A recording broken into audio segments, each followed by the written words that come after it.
好咁多位業主大家好啊！咁我係普斯建築師嗰邊嘅。咁啊，首先好多謝你哋業主邀請我哋今次出席今次呢個面試會議先。咁我先介紹下我哋自己公司嘅架構啦、背景等等嘅嘢啊。咁我自己咧本人姓廖嘅。咁除咗我係公司董事之外啦，咁其實咧我哋仲有一個董事吳志傑先生嘅。咁吳生咧係一個認可人士啦，亦都係註冊檢驗人員，亦都係符合到你哋今次嗰個驗樓驗窗工程嘅資格嘅。咁我哋咧過往咧公司咧都係主要係做大廈維修翻新為主啦，亦都有商場啦、學校啦，亦都有其他嘅商業大廈嘅。咁我哋而家咧大概有22位工程人員啦，咁大部分都具備嗰個專業資格。咁除咗一般一啲文職人員之外啦，咁其實大部分咧都超過15年工程經驗㗎啦。咁過往咧我哋咧一路咧都係主力就係翻新工程，譬如石屎結構啊、防水啊、渠務都好認識嘅。咁大家咧亦都係可以喺今次我哋工程入邊咧睇到我哋嗰個實力啦。咁我哋咧認可人士就超過28年工程經驗㗎啦。咁我哋公司大部分工程人員咧都超過15年工程經驗㗎啦。咁我哋亦都係有其他嘅工程去做緊啦。咁亦都有冇訴訟證明書嘅。咁我哋過往一路都冇訴訟嘅。咁同埋咧，我哋有嗰個財政良好在貨證明書可以提供翻俾大廈法團參考啦。咁另外介紹下我哋做緊或者做完嘅大廈啦。咁我哋咧最近期做完嘅大廈咧就係最近你哋嘅西營盤正街嗰個百達大廈。咁呢個就係正街街市對面嗰度嚟嘅。咁啱啱咧佢1月咧左右完咗工。咁咧佢咧都係疫情期間進行嘅。咁佢哋就係大概喺6月嗰陣時開工。咁雖然疫情期間啦，咁亦都可以咧如期完到呢成個工程。咁佢同你哋咧大廈個類似咧，都係會做嗰個驗樓驗窗計劃。咁亦都係有一個外牆嘅翻新啦、內牆翻新啦、排水渠啦，另外仲有地渠嘅。咁我相信你哋咧今次嗰個大廈維修工程嚟講咧，地渠都係一個重點之一嚟嘅，因為我哋過往喺西區嘅大廈嚟講咧，地渠個淤塞咧都係一個比較嚴重嘅情況，所以我相信你哋咧今次嗰個驗樓工程咧，都喺嗰個報告上邊咧個地渠都係一個重點嘅項目之一啦。咁我哋過往都有同類工程經驗嘅。咁呢一個咧就係佢哋而家做好嘅大廈個外牆嘅模式咁樣樣啦。咁另外嘅喺薄扶林道啦、萬林角啦，都係我哋之前幫佢做維修工程啦。咁一樣都係內外牆翻新啊、渠務啊，佢有防火門窗板去做嘅。咁另外咧薄扶林道上少少啦，而家我哋做緊佢顧問嘅景輝大廈 A、B 座啦。咁佢同你哋個情況都係一樣嘅。咁之前都係請咗一個驗樓人員嘅顧問啦，跟住就可能有啲唔理想嘅因素就炒咗啦。咁我哋就接手幫佢哋去做繼續嗰個工程咁樣樣嘅。咁另外咧就呢個係景輝大廈啦，呢個係筲箕灣嗰邊嘅，咁都係一樣做內外牆維修咁樣樣啦。咁另外梅林大廈啦，同埋嘉福閣啦，都係一對近期我哋而家做緊嘅完成嘅工程嘅顧問嘅記錄嚟嘅。咁好似嘉寶大廈啦、百家樂都係啦。咁另外我哋過往咧大廈完成咗之後咧，都好多推薦信嘅。咁呢度都係一個叫做粗略，我哋抽咗一啲香港區嘅推薦信俾大家參考。咁其實咧喺我哋公司簡介入邊咧，譬如九龍區啦、香港區啦，都有新界區啦，都有好多簡介好多推薦信嘅，但係咧參考翻嗰啲簡介嘅入邊嗰個內容。咁好啦，咁啊大廈今次要做啲咩嘢咧？咁你請我哋工程顧問嘅，其實咧就係做第二 part 嘅嘢。點為之叫第二 part 咧？就係叫做定名監督工程嗰個修葺。咁呢一個咧，換言之咧，就係你哋之前嗰個有一個檢驗人員就做咗一個驗樓嘅報告。咁我哋咧會跟翻佢個報告內容咧，就進行嗰個標書嘅釐定啦，同埋監督工程嘅。咁我哋咧會睇翻嗰個驗樓嘅報告嘅內容。然後再實地去睇翻你哋嗰個現場同驗樓報告嘅內容有冇啲差別啦，有冇一啲可能修訂嘅位置嘅地方啦。咁另外我哋仲會睇埋其他你哋大廈公共設施嘅嘢，因為一般大廈維修嚟講咧，除咗驗樓驗窗係一個重點嘅項目之一咧，咁其他嘅公共設施，譬如一啲防水工程啦，都係一啲你哋可能需要改善嘅嘢嚟嘅。咁我哋咧，所以咧，我哋暗撐嘅時候咧，除咗驗樓範圍嘅嘢咧，咁其他公共設施嘅嘢咧，我哋都會去參考，我哋都會去睇翻啦，同埋俾翻建議俾法團嘅。咁除此之外啦，咁我哋都會派問卷，我哋會將每家每戶嘅問卷收集翻嚟，統計翻你哋有啲咩問題。譬如有啲單位嘅可能會發覺到我哋有可能窗有滲水，或者有啲牆滲水，但係唔知係點樣因素喎。咁你都可以填翻嗰個家訪問卷咧。咁我哋就會上你哋單位度。同你哋去分辨翻你哋嗰個單位係滲水情況係點樣樣啦，同埋你哋嗰個究竟有咩問題係阿公影響到你哋咁樣樣嘅。咁另外咧，我哋咧就仲睇翻你哋而家大廈嗰個外牆嘅情況啦。咁我哋咧見到你哋外牆咧，其實你哋咧應該係成年前左右啦，做過一次大型嘅維修工程嘅。咁我哋見到咧，你哋咧我個外牆咧就比較都係多批盪嘅裂紋出現。咁有啲位置咧，其實你哋已經係可能爆開咗㗎啦，已經。咁呢啲都係一啲批盪問題啦，呢啲就係裂紋問題啦。咁另外你哋啲簷頂咧都係有一啲咧都係已經係爆開咗。我哋喺下邊掃上去見你嗰個簷底咧，其實都有啲鋼筋有啲係見到啦已經。咁另外呢啲就係一啲修補過以前嘅位置，咁亦都係咧有啲係已經係發翻出嚟啦。咁呢啲都係需要修葺嘅位置啦。咁呢啲都係啲簷嗰個角位啦。咁另外呢啲咧就係都好明顯啦，成條裂痕咧都係一個簷底嗰度啦。咁啊見到咧呢一啲都好問題都好多，亦都係一啲係滲緊水嘅位置嚟嘅。咁另外呢個大幅少少啦，你會見到咧呢一個窗側邊，你會見到有好大個裂痕爆咗出嚟啦。咁另外呢一啲咧就係一個渠管可能去水喉嚟嘅，咁但係咧就接駁嗰陣時候咧就拖咗一個好大個窿，但係就冇修補嗰個窿。咁所以咧，呢啲位置咧都係好多時都係導致到有滲水嘅存在嘅。咁另外呢啲都係啲簷板位置啦。咁呢個咧都係一啲滲水問題啦。咁另外咧，你哋另外底嗰啲油漆咧，亦都係冇亦都係唔係太完善啦。因為我哋見到咧，你哋有啲油漆咧都係已經剝落咗，同埋以前咧你哋有一啲位置咧係應該係格仔鐵皮石嚟嘅。咁我哋見到咧個底咧仲係有喺度嘅。咁所以咧我個位置咧可能都係要進行一個修葺啦。咁另外呢個都大幅少少嘅，就係你哋個天井位啦。咁我哋見到咧，由下邊數上去咧，你哋好多層咧個底咧都係已經爆晒，有一啲滲水嘅問題存在啦。咁呢個就係近樣啲啦，見到鋼筋啦，見晒鋼筋啦，亦都係一啲見晒鋼筋同埋啲批盪爆嘅問題啦。咁另外呢一個咧就係你哋嗰個簷底啦，我哋見到都係有滲水問題啦，同埋你哋啲天台嗰個頂啦，亦都係有啲可能滲水嘅問題存在啦。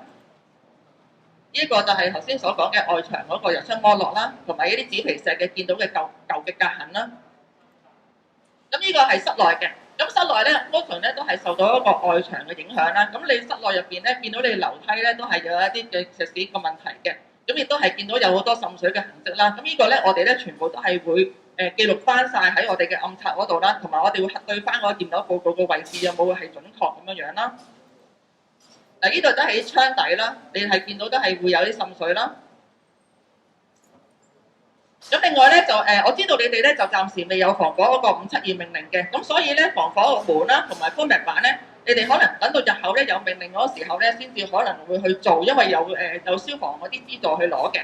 咁但係個窗咧，咁根據翻現行嗰個條例咧，其實你哋應該樓梯所有窗就會換翻晒密封嘅。咁因為呢個窗咧就需要用棚嘅，咁所以我哋可能咧喺標書上邊咧係考慮建議咧法團咧就用一個方案。就係將你哋呢個窗咧，就先換咗做防火窗先嘅，咁等大家可以慳翻一個棚錢咁樣樣啦。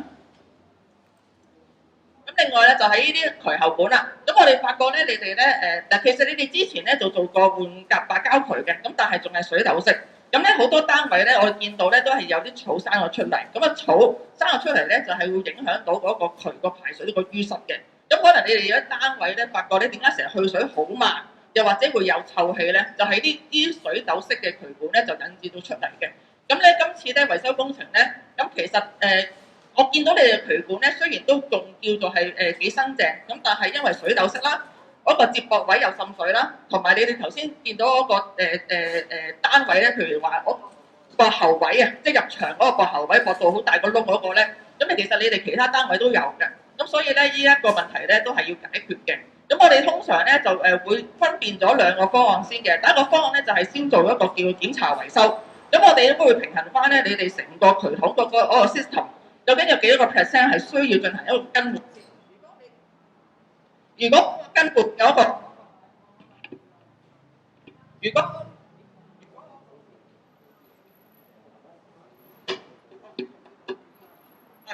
咁如果嗰個更換嘅比例咧係高嘅話咧，咁我哋咧就可能會將佢就叫做做一個叫全面嘅更換嘅方案。咁如果唔係喎，我哋 check 過其實某部分啲位置只係進行修葺可以，就已經可以解決到你問題嘅話咧，咁我哋可能建議一個叫做檢查嘅維修方案咁樣樣嘅。咁但係呢個通常咧，我哋都係要整體檢查晒先知，因為我哋咧通常寫標書咧都唔介意寫唔同嘅方案俾大家去選擇。等大家可以有唔同嘅方案去對比，等大家咧就知道咧邊一啲方案係幾多錢，又平又貴咁樣樣，大家去諗一個最合適你哋大廈嘅方案咁樣樣嘅。咁另外呢啲都係一啲渠管啦，你見到有草啦，另外有啲食水喉啦，亦都係會有啲滲漏嘅。因為有啲食水喉咧，你哋係分直接同間接水，咁咧喺外牆所有啲標尾喉咧，我哋暗測嗰時咧都見到有啲係已經係滲緊水嘅。咁我哋咧喺維修工程嗰時候咧，我哋都會叫承建商或者我哋啦，都去檢查一啲嘅標尾喉啦，睇下邊啲單位有滲水。咁如果有滲水嘅話咧，我哋會通知翻我單位啦，睇下我單位咧進行嗰個更換咁樣樣嘅。咁除咗你標尾喉之外咧，咁你哋咧做一個叫座廁嘅尾喉。座廁嘅尾喉就係你哋馬桶連接一條喉仔，駁出邊糞渠嗰條叫座廁尾喉。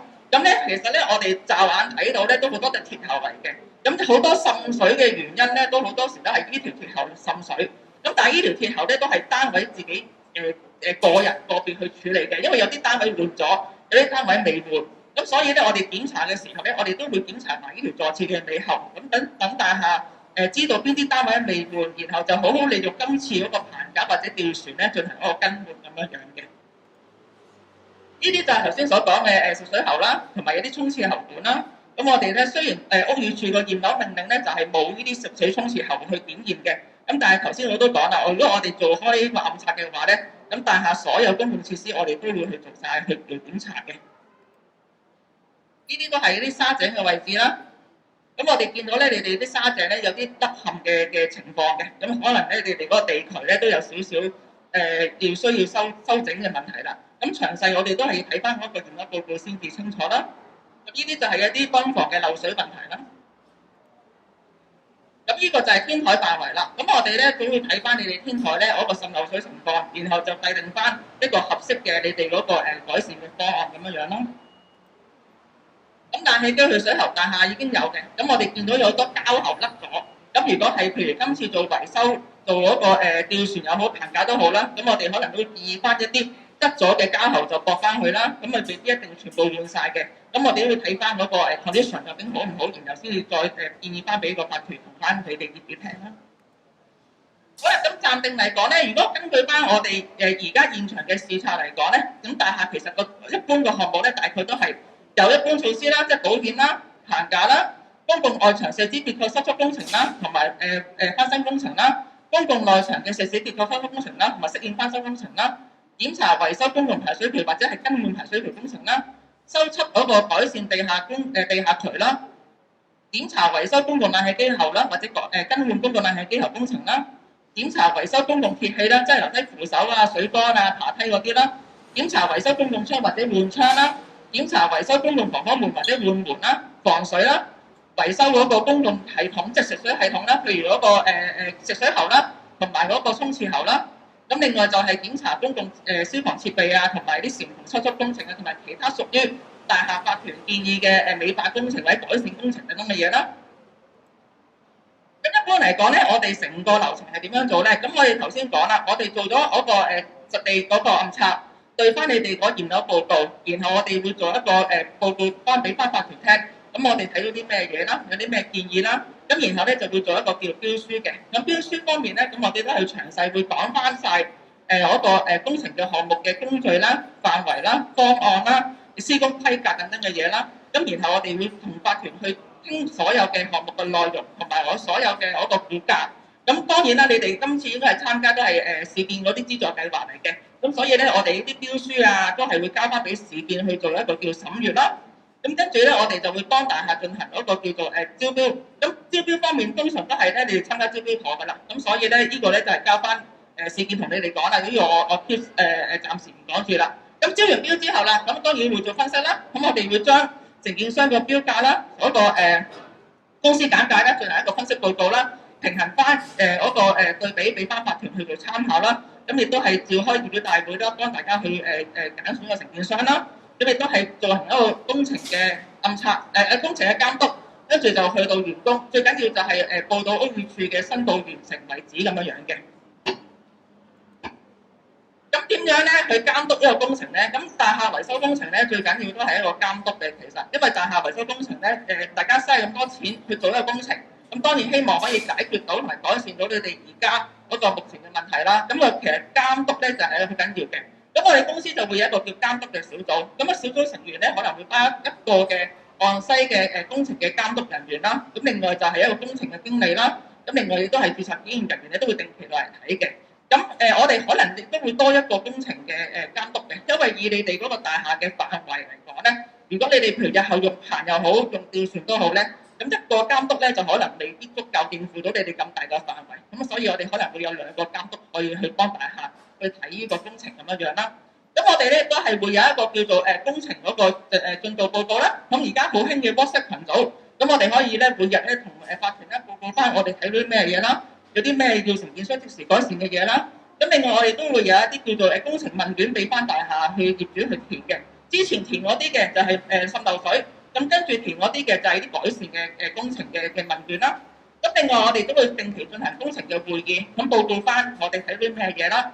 咁我哋咧都會有同事去上棚去 check 承建商所有嘅工序嘅。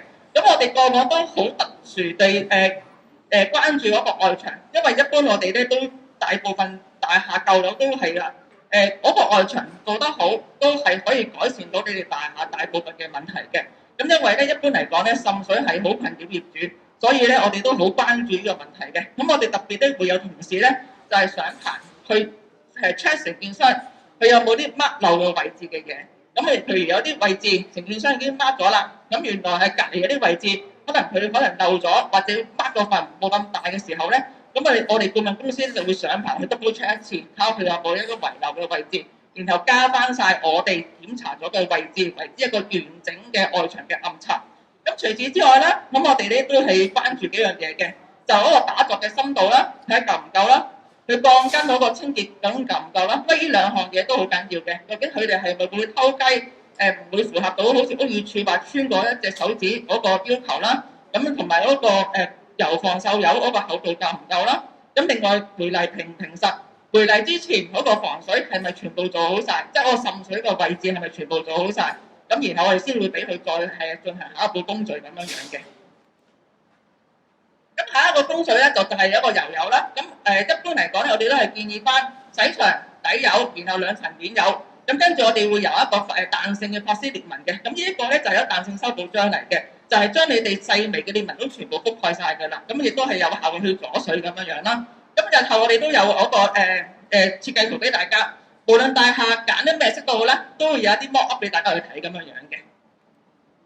咁另外呢個就係我哋排水渠嗰個工序啦，所有渠管我哋都會有一個叫做記錄，mark 晒咩單位，去換過咩渠有相有報告嘅。咁另外呢個食水喉啦，同埋沖廁喉等等嘅嘢啦，我哋都係全部有報告去 mark 好晒啦。咁另外頭先話防水嗰度嘅，咁我哋可能會建議大廈法團咧用呢啲而家好興嘅簡易嘅防水嘅方式啦，去做處理嗰個天台防水嘅問題啦。咁另外大堂啦，如果大廈有需要嘅，我哋都可以幫大廈做一個設計圖啦。咁跟住就係最緊要啦，你哋嗰個資助啦。咁咧一般大廈維修咧都業主好關心嗰個資助嘅。咁其實咧我哋咧都會幫大廈業主去填表。咁咧，因為好多咧單位咧，可能公公婆婆啦，即係佢哋去份表咧，其實好複雜嘅。咁咧，我哋都可能幫公公婆婆進行一個填表啦，同埋去遞交嗰個申請書啦。咁跟住咧就係喺定期嘅時候，就向市建局因應翻工程嘅進度，去攞翻你哋應得嘅資助金咁樣樣嘅。咁呢個咧，我哋咧都係會幫大廈去做埋呢一樣嘢㗎。咁我暫時咧講到呢一度，咁睇下其他業主有冇啲乜嘢問題想詢問。業主有冇咩問題特別想問？我想問下咧，你哋可唔可以講講你之前你哋曾經做過顧問，類似我哋屋苑咁嘅規模嘅有邊幾個？可唔可以簡介同埋佢大約其實係完成個工程由開始正式施工到完成係大約幾耐？其實我哋咧其實工作嘅記錄其實我哋有好多嘅。咁其實以頭先我哋最頭講嘅八大大廈為例啦，其實就同你哋係爭大概一半左右啦。咁我個工程嘅時間咧大概85日。咁如果以你哋嚟講咧，咁大概我哋估計都係大約300日啦。咁佢哋咧就做內外牆嘅結構、排水渠等等嘅嘢。咁佢哋嗰個金額就係580幾萬嘅。咁當然啦，未必係相同到好似你哋咁樣樣。咁但係咧，如果你哋我哋有幸得到你哋嘅合約嘅話咧，咁我哋會做詳細嘅時間進度報告啦，詳細嘅估算啦，亦都係符合翻你哋大廈嗰個規格同要求啦，同埋項目咧制定翻一個成個標書出嚟咁樣。我想請問多聲咧，你哋有冇啲項目係曾經係都係做啲大廈係做招標妥嘅申請做維修，而你哋係即係承接咗做佢哋顧問㗎？有好多頭先等於八達大廈又係啦，頭先所講嘅薄扶林道坤益大廈又係啦，唔係永輝大廈又係啦，九龍區嘅譬如永輝大廈啊等等嘅都有，其實都有好多。我哋其實而家做緊舊樓翻新嚟講咧，大部分都係招標妥嘅。其實有會主席想問，響工程期間監工啊嗰啲咁樣，究竟你會委派幾多個同事落嚟，同埋落嚟嗰個密度，一個禮拜一次啊，兩日一次啊，定點咧？我哋想問呢啲問題。我哋咧其實咧，我哋最少會有一個 T1 嘅資格嘅人員，其實佢係每日喺度嘅。每日喺度嘅意思，因為我哋頭先都講過，你哋嗰個規模咧，其實就一個 full time 嘅 on-site 嘅監督咧，可能未必夠添嘅，可能要多一個都唔出奇。因為如果嗰個 on-site 同事上咗棚或者上咗船做嘢，咁其他嗰啲咪冇人理咯。咁所以咧，我哋咧有機會咧係1至2個嘅工程嘅監督，加一個工程嘅 PM。咁 PM 大概一個禮拜會嚟一次嘅。咁我哋嘅 RI 即係檢驗人員就一個月嚟一次咁樣嘅。咁啊，主力都係嗰2個有經驗嘅工程監督去睇晒你所有大廈嘅業務。我頭先咧就想補充多少少，其實喺工程期間咧，我哋有機會可能喺管理處嘅層面會請一啲類似科文嘅角色，即係話科文會直接 report 俾法團，睇住佢哋係咪跟住個 schedule 做，咁變咗如果兩邊都夾咧，咁應該就冇得甩㗎，因為如果全部都係即係難聽啲講，全部都退咗人嘅，咁我信唔信得晒咧？咁法團係可以自己再請科文去做呢個動作，呢個第一。第二就係若果有嗱，我哋其實都想幫一啲咧麗城花園咧做一個非常好嘅例子，就係話咧佢做咗一啲嘅 work group，即係話幫一啲嘅戶主嘅群組，咁咧戶主咧就按住每一個工序，咁咧承建商又好，顧問又好，帶住呢一班戶主話俾佢聽，呢一 part 將會點樣做，做啲乜嘢。咁戶主咧其實都有個參與度，就係睇到人哋點樣做，即係話我哋唔想淨係法團嘅 level 去 mon 住佢做，其實我哋想戶主一齊參與。咁譬如頭先啲戶主話佢做喺行內，喂，我真係非常歡迎你落嚟幫手，譬如 interview 啊，幫手譬如睇一啲標書啊。又或者睇個工程進度嗱，我哋其實好需要呢啲咁嘅戶主落嚟幫手，因為其實以往嘅譬如你出面啲大廈大維修咧，好多時啲戶主其實佢會覺得，只係我俾個管理費啦，大佬你管理處者睇飽佢咯，幫我叉事咩咁樣？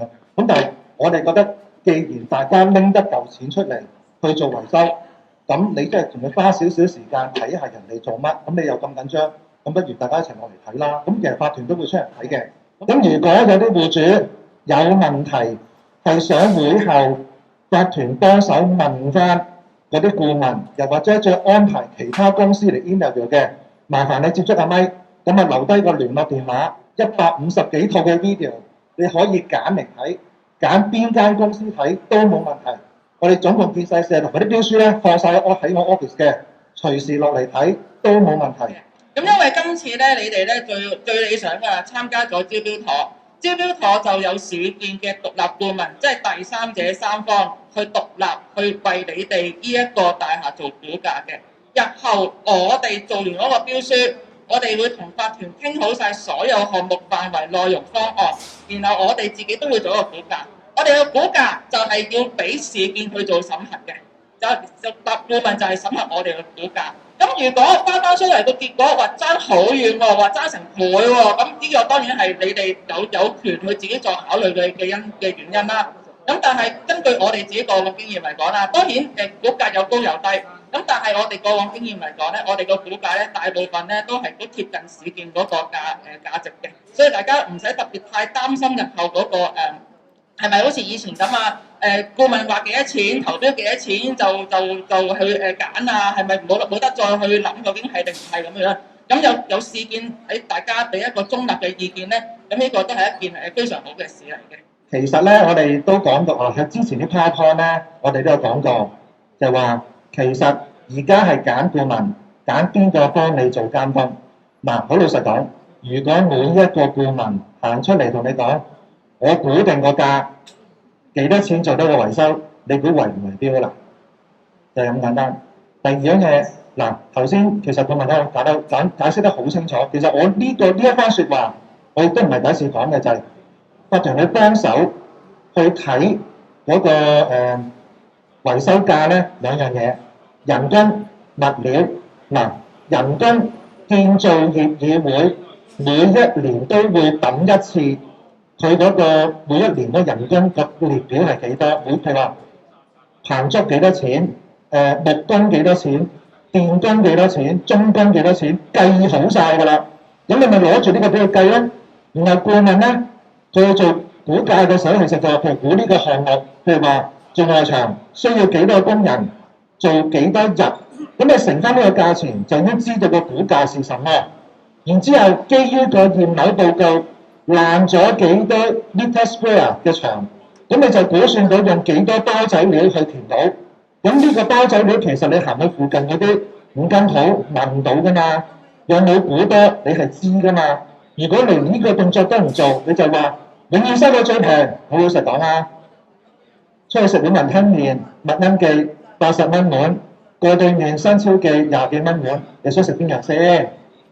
即係平咧，嗱，老實講，我平心而論，平咧意義唔大嘅嚇。你計平你嗰頭偷工減料，你點搞啊？你點 control 啊？法團仲要花精神去望住佢，你有冇偷工減料啊？就係咁嘅咋。其實咧，市建局其實而家當顧問揀咗佢去俾個估價嘅時候，佢呢份估價其實就交咗俾市建。市建有一個大家都唔知嘅顧問去 justify 去質疑佢哋嗰份嘅報告佢呢個估價係唔係合理啊嘛？即係已經有個第三方去做評估啦。咁有個政府部門幫手做，咁你仲想要多幾多個政府部門做先？嗱，正常程序係咁做，而家街嘅 project 都係咁樣做。嗱，佢嗰啲估嗰啲好另類嘅 project 咧，即係你都可以 share 下點樣做嘅。嗱，我真係未見過，就係咁嘅啫。即係其實複雜啲嘅，譬如話響麗城花園我哋去過啦。睇過人點樣做啦？嗱，太古城我都去過嘅，人哋點樣用吊，有啲去吊船，點樣掉忽布落嚟唔起棚，我都見過嘅。譬如話警徽而家做緊啦，咁其實警徽個法團都我哋 support 嘅。咁佢哋個維修嘅 process 咧，佢仲遲過我哋起步，咁但係佢都拍咗半年啦已經好。咁所以其實疫情嘅關係或者其他嘅關係，令到而家個工程 defer 咗咧。咁如果大家有啲資訊想知翻嘅，你都可以留低個聯絡，幾時嚟我 office 睇都冇問題。但係前提，我哋想知道你仲想見多邊幾個啫，咁就即刻同你安排，冇問題㗎呢樣嘢。OK， 咁今晚去到呢度先，好唔好？咁喺電梯大堂嘅任何資訊，隨時可以問我攞，係咪？好，咁啊唔該晒大家先嚇。咁大家如果有咩需要我哋補充，同法團講，咁法團就同我哋講翻補充翻俾大家先。